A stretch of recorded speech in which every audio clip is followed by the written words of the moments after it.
दोस्तों, इस वीडियो में मैं आपको आलिया जी के साथ में घटी एक सच्चे रहस्यमय घटना सुनाने वाला हूँ। सो प्लीज़ वीडियो का एंड तक ज़रूर सुनना और ऐसे ही हॉरर और मिस्टीरियस कंटेंट रोज़ सुनने के लिए सब्सक्राइब कीजिए। कार्तिक वन।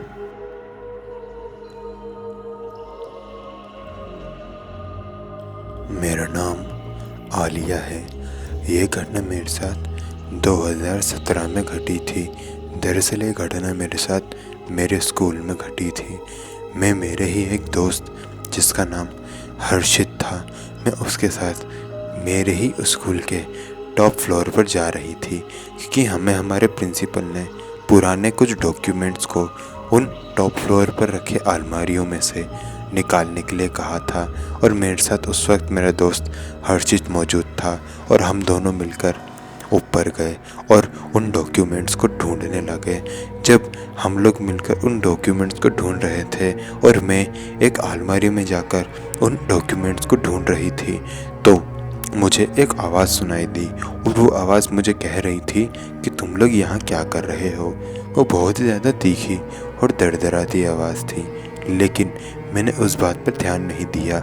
मुझे ऐसा लगा कि ये शायद मेरा वहम होगा, इसलिए मैं उन डॉक्यूमेंट्स को ढूंढने लगी। जब मुझे डॉक्यूमेंट्स नहीं मिले तो मैंने हर्षित को कहा कि हर्षित, तुम्हें डॉक्यूमेंट्स मिल गए? और हर्षित को भी डॉक्यूमेंट्स नहीं मिले थे, जिस वजह से हर्षित ने कहा कि नहीं मिले और मैंने कहा कि शायद यहाँ पर डॉक्यूमेंट्स नहीं होंगे, हमें अंदर वाले रूम में जाके अच्छे से डॉक्यूमेंट्स को चेक करना चाहिए क्योंकि हमने अंदर वाले डॉक्यूमेंट्स को चेक नहीं किया था।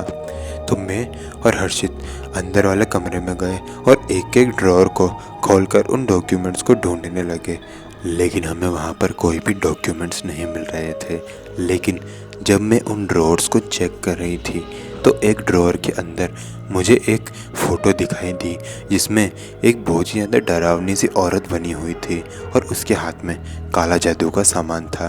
मैंने उस फ़ोटो को इग्नोर किया और वो वाला ड्रॉअर बंद कर दिया और उसके नीचे वाला ड्रॉअर खोला।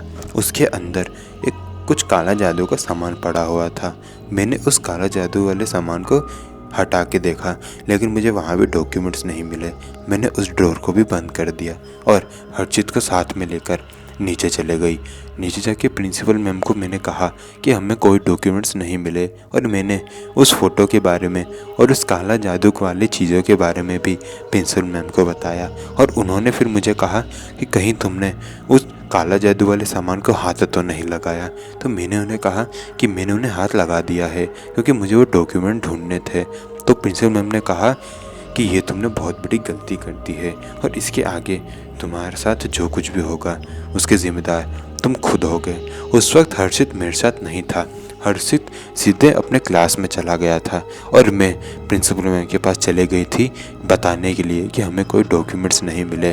खैर, प्रिंसिपल मैम ने जैसे ही मुझे कहा कि मैंने गलत काला जादू वाले सामान को हाथ लगा दिया है तो मैंने इस बात को इग्नोर किया और अंधविश्वास मान के प्रिंसिपल मैम को कहा कि ठीक है, जो होगा मैं देख लूँगी।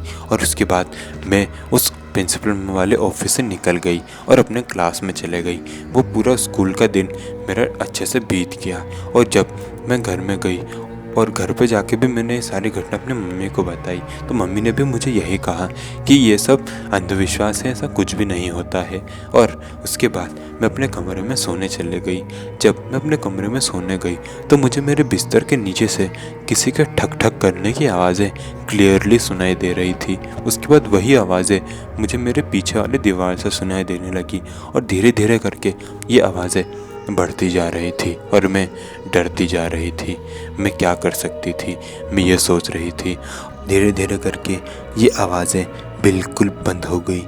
मैंने स्कूल में जाके ये सारी घटनाएं अपने दोस्तों को बताने की कोशिश की, लेकिन उन्होंने भी मुझ पर यकीन नहीं किया और धीरे धीरे करके ये घटनाएं बढ़ने लगी। मेरे कभी कभी कोई अनजान आदमी मेरे पास में आकर कुछ बोलता था, लेकिन मुझे वो सुनाई नहीं देता था। और कभी कभी तो मुझे ऐसा लगता था मानो कोई मुझे 24 घंटे देख रहा हो।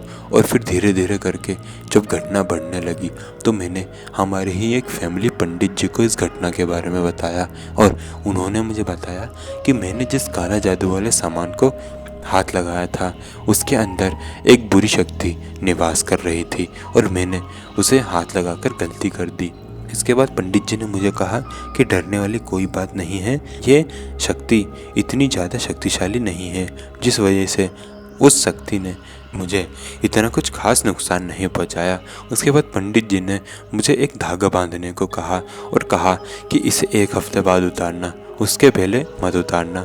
इसलिए मैंने उस धागे को 1 हफ्ते तक अपने हाथों में बांध के रखा और 1 हफ्ते बाद उसे उतार दिया और वो घटना भी मेरे साथ होना बंद हो गई। लेकिन एक डर आज भी मेरे अंदर रहता है, जिस वजह से मैं कृष्णा जी की बहुत बड़ी भक्त बन चुकी हूँ।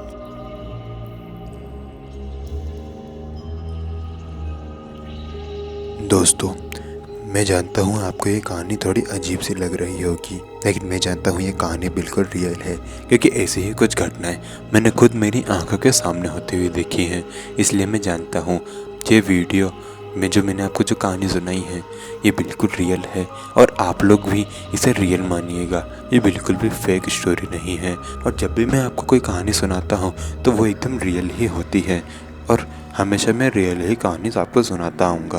खैर, वीडियो अच्छी लगी तो वीडियो को लाइक कीजिए, शेयर कीजिए, कमेंट कीजिए, सब्सक्राइब कीजिए ऐसे ही हॉरर और मिस्टीरियस कंटेंट रोज़ सुनने के लिए।